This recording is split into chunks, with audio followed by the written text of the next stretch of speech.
annabi sallallahu alaihi wasallam ya ce ta ƙarabar zamanu, lokaci zai yi ta wato matsewa, lokaci zai dinga matsewa, maimakon awa 24 yake yin kwana guda, sai Allah ya ɗebe albarkan waɗannan awoyin, sai ka ga kamar kwana guda bai wuce awa 20 ba.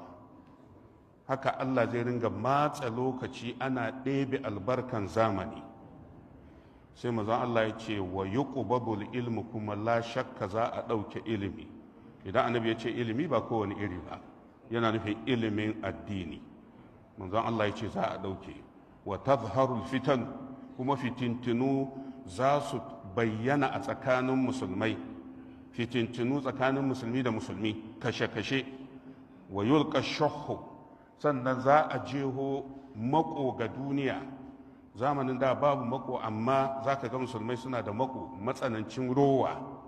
Sai manzon Allah ya ce wa yakthurul haraju, kuma ya mutsi zai yi yawa. Wannan duka annabi ya faɗa. Sahabai suke cewa manzon Allah mal haraju, menene ya mutsi? Kale sai manzon Allah ya ce alqatlu, kashe-kashe zai yawa a tsakanin musulmai.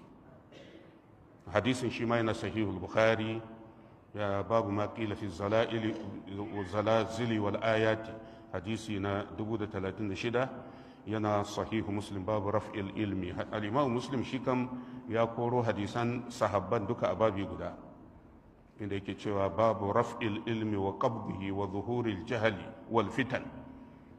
Yana cewa lallai Allah zai ɗauke ilimi a ƙarshen zamani, za a ɗauke, za a karɓe, don ya kawo kalma guda raf'u wal qabdu.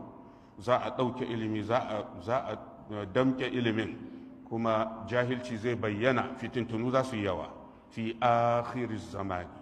Shine hadisin 157. Kaga hadisin Abu Huraira da hadisin da muka karanta dukkansu suna sahihul Bukhari da kuma sahihu Muslim.